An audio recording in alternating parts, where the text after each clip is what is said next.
Continuing through my collection and doing chronograph tests and just kind of fooling around. I haven't actually chronographed this one. As you can see, it's inside a case, which it came with. And this is from a factory called Archery Craft, Toronto. Archery Craft in Toronto, Canada. See, it even says it here on the label. This is the case that was part of a package I purchased with a whole bunch of wooden arrows, which I still have the boxes and stuff. It was never used. It came with a story. 1966, a gentleman's grandmother went into the store, into the pro shop at Archery Craft in Toronto, and purchased this bow, a bunch of arrows, actually 2 bows and a bunch of arrows, and had given it to his cousin. Now his cousin had passed away, and because he was the only archer in his family, it was decided that when they cleaned out, they gave him all the archer gear that his cousin had put away in a closet and let sit for many, many years. He never used it. The gentleman shot it a couple times, but he was a compound shooter and preferred compounds, and traditional archery wasn't really his forte. So he decided to advertise it on Kijiji. I saw it. I went to look at it, and when I looked at it, I looked at him, I looked at what he was offering, I gave him the money. I'm from Winnipeg. We never ever just give them the money. We always barter, we always bargain, I just went, no. I just handed him the money. I didn't even say nothing, just, here you go. Actually, this beat up quiver is also part of that package. It did break, it's not very good. But there's also all kinds of really, really good stuff in there, including these cases. I got 2 of these cases and a student bow that went with it. I have since sent the student bow, the Archery Craft student bow, onto a student. But you can see that it is a very nicely lined case. Now, I added this. This was not original. I added this just to carry it, make your life easier. But inside here is a bow that is older than I am. Look at that bow. I just love the way that riser is shaped. And the pistol grip, it is a sweet. It's a right-handed bow. It is 45? Yeah, 45 at 28. The serial number is serial number is 679. The model is B110-64. So it's a 64-inch bow. I might be a little scary pulling it in here, actually. I'm going to take this and put it out of the way, because it's for sure going to hit this. Because I am fooling around with that bow too, while I'm fooling around here in the basement. Might be a little scary shooting this in here. I'm going to probably crouch a little bit. I should lower that a little bit and then maybe crouch. I don't know. I'll do what I can. My basement's very, very low. I'm actually touching the bottom of my joist, and I am not a tall person. 64 inches, I ain't much taller than this. As you can see, the bow is 64 inches, and look me, not tall. Sweet bow. I don't shoot it a lot, just because I don't want to wreck it. This is the pride and joy of my collection. It is not worth a lot of money, but it's still, you know, it's a great bow. It's a great looking bow. It's a factory bow, but it's very pretty. I love the shape, and it's very comfortable. I would compare it to, if you look at one of the earlier videos, I would compare it to the Pearson Colt for shape and actually kind of performance. Though the pistol grip on this is way better. Let's see if I can get you to see the Archery Craft logo right there. Right about there. Yeah, here we go. That's better. I don't know if you can see it or not. And let's see if you can see this. Be right about here.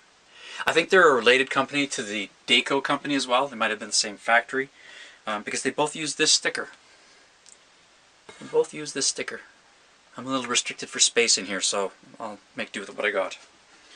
So, I'm going to do the measurements First blue sticker, first piece of blue tape, that's 28, and that green is 26. So 26 is my draw to my chin. If I go here, it's about 27. So,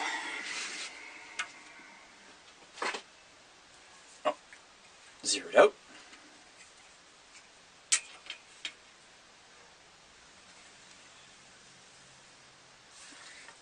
Okay. That can't be right. Not even close. I don't know what the hell's going on. I must be measuring this wrong or something, because there's no way it's 55.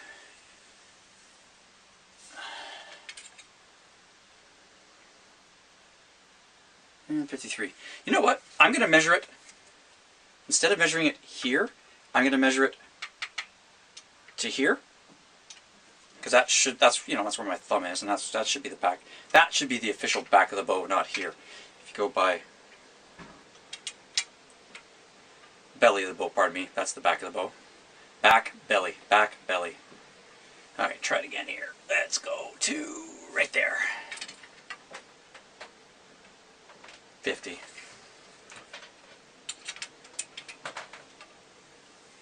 And again.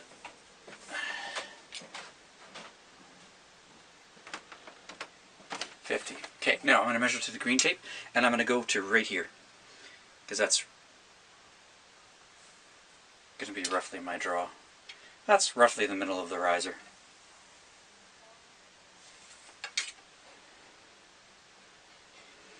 .44. Measuring again, right to there. 44. So much easier to measure the draw weights on the Asian bows, on the horse bows and that. They don't have a riser this thick to work with. It's pretty straightforward. On the Olympic style, it's pretty straightforward. I just measure it to the middle of the riser because they're all pretty consistent. But these ones, like, I mean, look at that pistol grip, dudes. Right? I mean, here's and here. Like, look at the contrast. It's still, like, I mean, I love that shape. Very hourglassy. So approximately, we're going to say approximately 44 pounds on my fingers. I don't really think so, but we'll go with it. That'll be the statistics we'll use. Once again, I'm using the uncut X-Busters. So 32-inch shaft, 33 inches overall, 447 grains. I'm going to shoot 6 and then a second set of 6 just because I have 6 in my quiver. And I'm going to have to crouch.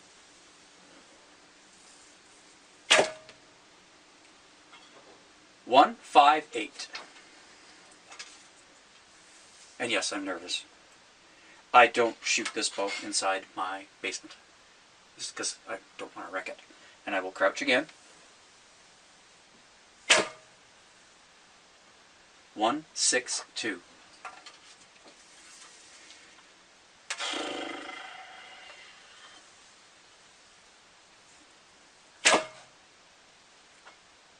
One, 5, 6.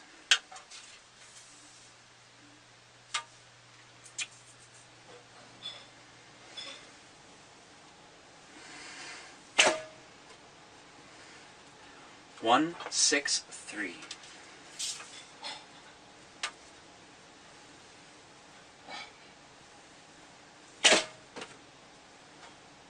1, 6, 6.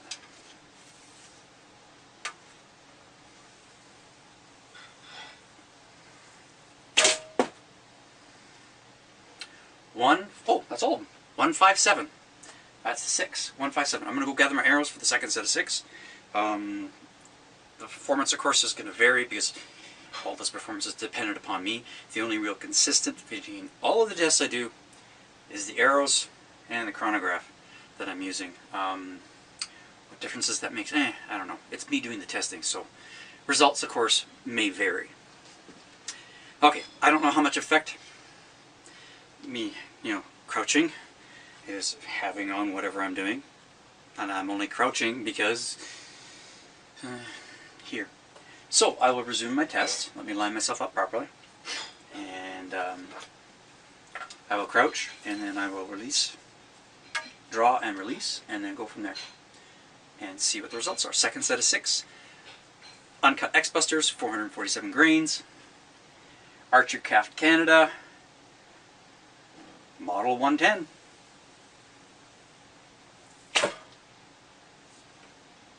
.163.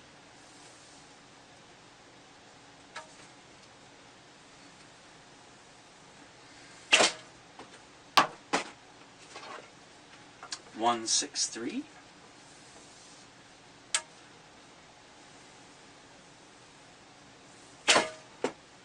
Oh, I love this bow.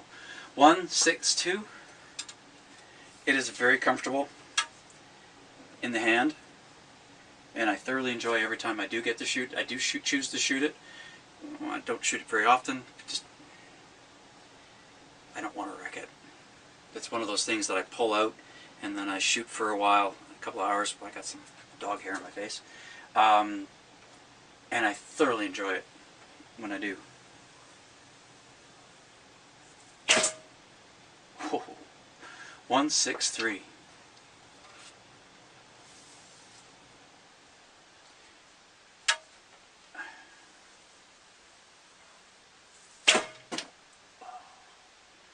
.159. Oh. Last of the 6. Should pay closer attention, just enjoying myself so much. Oh. 161. I really enjoy shooting this one. Maybe I should shoot it more than when I do shoot it. It's in almost near pristine condition. I mean, other than minor marking from the arrow pass, and a couple scratches from me up here, it is near pristine. And considering it is a bow that is from 1966, so it's 52 years old. And to the bowyers at the factory of Archery Craft Canada, they did a wonderful job, if any of them are still with us. And there should be, theoretically, there should still be. It's a shame that the company's gone, but it's not surprising that they're gone, because so many manufacturers who made bows, factory level, not individual bowyers, there's way more individual bowyers, as the passion for archery has grown. My favorite local bowyer, and to be honest, it's just because I know the man, and because I just love the name he came up with, Grumpy Bear Archery.